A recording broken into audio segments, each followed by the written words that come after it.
qui parle d'une civilisation barbare. Voilà, la barbarie en gants blancs dont parlait le pape. Voilà. J'ai un frère qui avait écrit la barbarie à visage humain, et moi je dis la barbarie à visage post-humain. Voilà.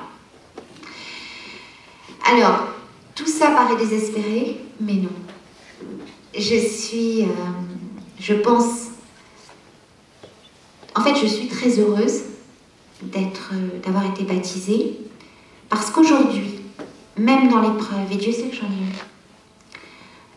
comment vous dire, je suis consciente des souffrances de ce monde. On a les yeux grands ouverts, en fait, mais on n'est pas abattu, on n'est pas désespéré. On a les yeux ouverts, on veille comme des sentinelles, mais on est dans la joie parce que nous savons que le cœur de Jésus et le cœur de Marie vont triompher. Ils nous l'ont promis, il nous l'a promis, et on le voit tous les jours. Moi, aujourd'hui, je vois de plus en plus de conversions. Mais certains ne le disent pas, mais il y a de plus en plus de conversions. Et de toute façon, ce qui compte, c'est la vie éternelle. Elle commence ici et maintenant, parce qu'il faut ici et maintenant développer des germes d'éternité. Parce que seul l'amour survivra, dans l'amour qu'est Dieu. Vous savez, le monde est il y a des multiples univers. Et on pourrait se demander, mais comme dit le psaume, qu'est-ce que l'homme que tu en tiennes qu'à, que tu t'intéresses à nous? Qu'est-ce que l'homme que tu t'intéresses à l'homme? On pourrait demander à Dieu. Dans cette multitude d'univers, eh bien, je pense que nous avons certainement un rôle qui est...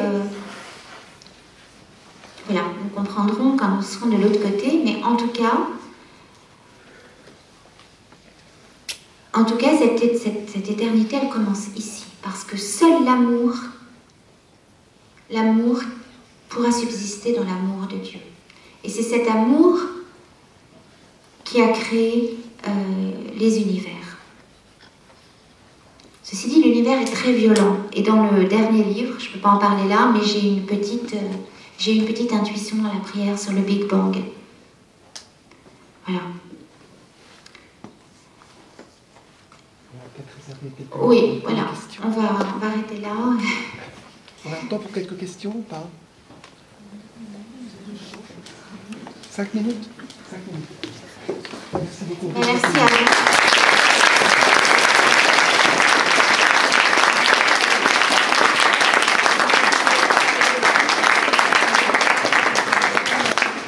Je veux dire que je suis un peu impressionnée parce que c'est la première fois que j'ai un public en fait aussi jeune. En général, c'est des personnes bien adultes et donc là, je suis très intimidée en fait.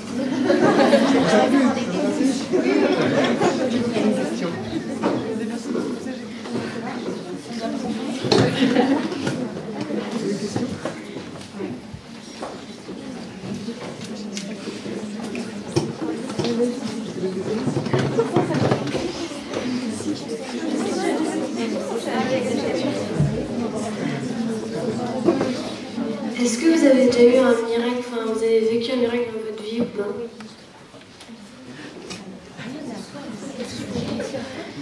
Oui, je ne voulais pas trop en parler parce qu'il voulait me poser la question, c'est personnel, mais en fait juste après mon baptême, en 2000, quelques mois après, j'ai été baptisée donc en avril 2012, mais quelques mois après, j'ai un frère qui s'est jeté du 6e étage et il est vivant. En fait, j'allais le voir tous les jours à l'hôpital Bichat à Paris. Je disais mon chapelet à ses côtés. J'avais mis une médaille de la Vierge miraculeuse sous son oreiller. J'avais amené un petit flacon d'eau de Lourdes et j'avais demandé à l'infirmière, qui d'ailleurs était musulmane, de lui faire sa toilette avec de l'eau de Lourdes tous les jours. Les médecins ont dit, déjà c'était miraculeux qu'il soit vivant après de tomber du 6e étage. Il avait les côtes qui s'étaient enfoncées dans les poumons, mais déjà c'était incroyable qu'il soit vivant, que son visage soit indemne et tout ça.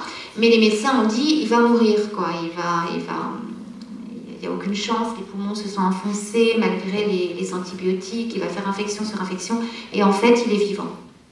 Il marche et il n'a pratiquement aucune séquelle, sauf un petit doigt. Un petit doigt, voilà.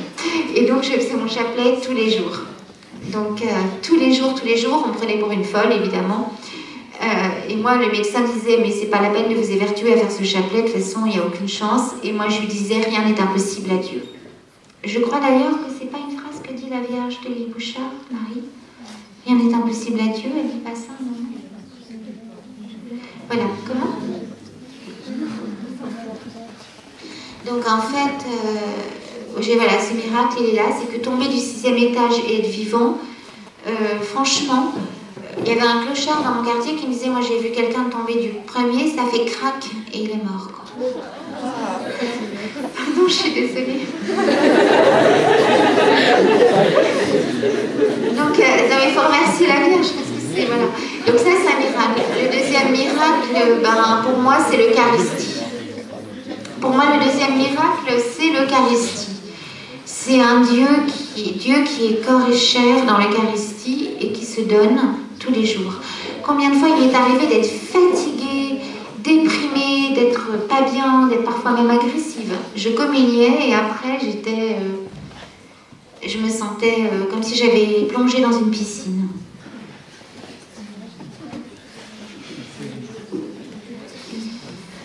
Voilà.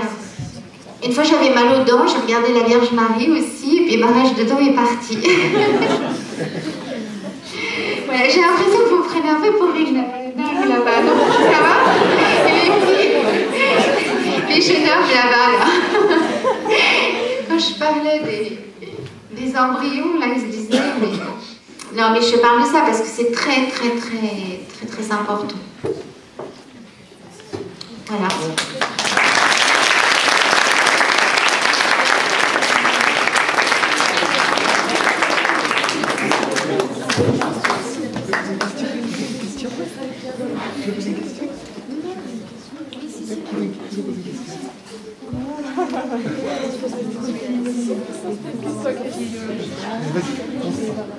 Quel conseil donneriez-vous aux catholiques français qu'on est en tant que jeunes pour aider la France à se relever?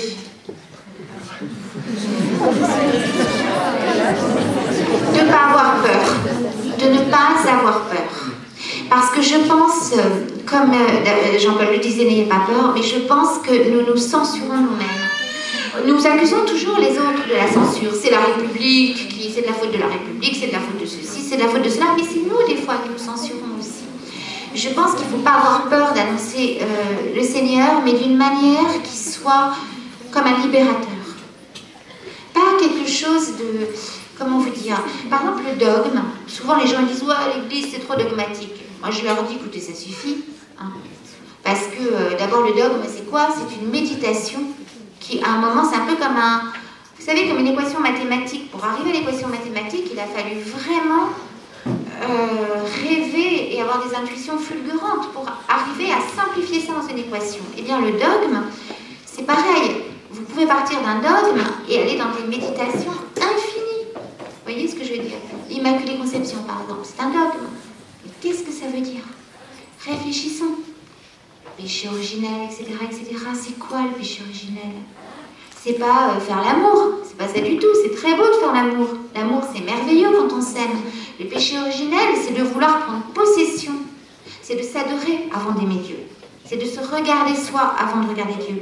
C'est de vouloir avoir le contrôle, toujours. Et c'est... Non mais je dis ça, ça vous fait rire, mais c'est bien finalement dans l'amour.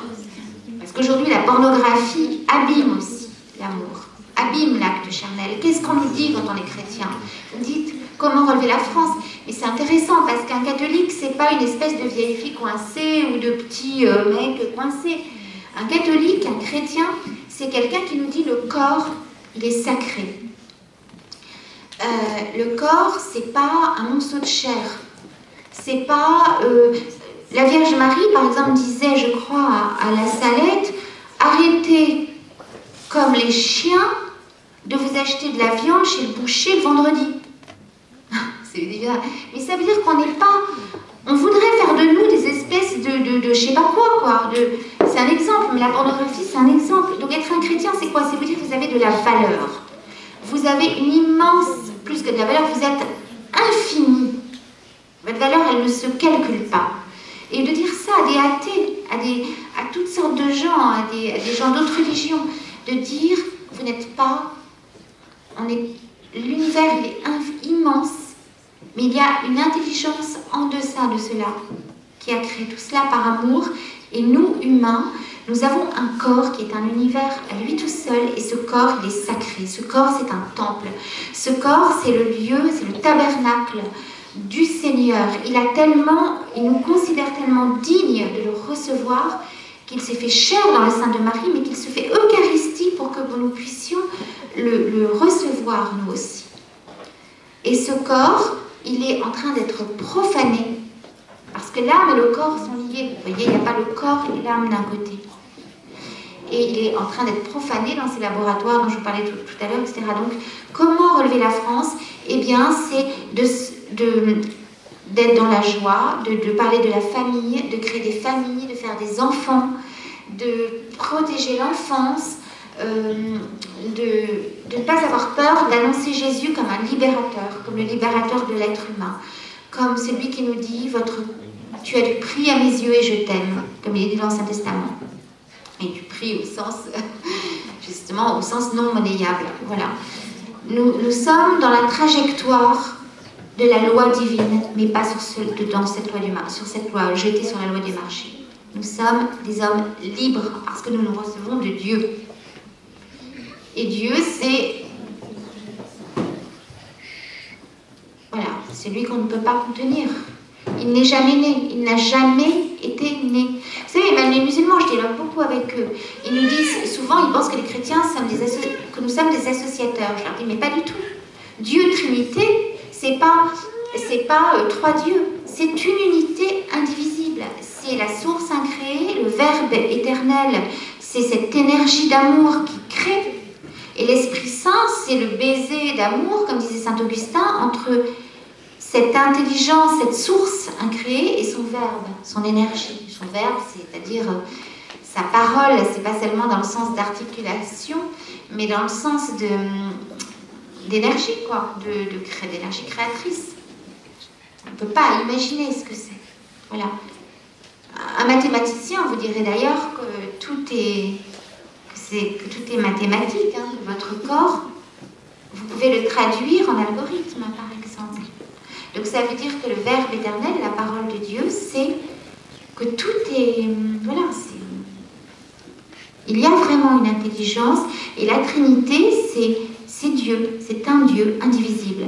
Mais ce qui est fou, c'est que ce Verbe de Dieu, cette intelligence, cette parole incréée dans la Trinité, a voulu se faire chair, voilà, dans le sein de la Vierge.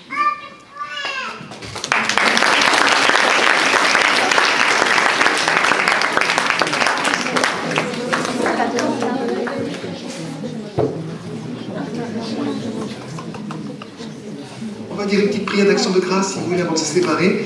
Et puis un message, ce soir, vous envoyez les parents à Poitiers, puisque Véronique sera à 8h30 à la Maison du Peuple de Saint-Paul. On va dire une petite prière d'action de grâce. Salut Marie. Le Magnificat, le Je vous salue Marie. Je vous salue Marie, le Magnificat.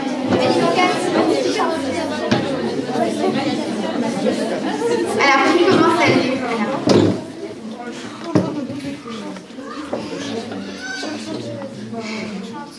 Je ne connais pas bien la chanson. Je vous salue Marie, comblée de grâce.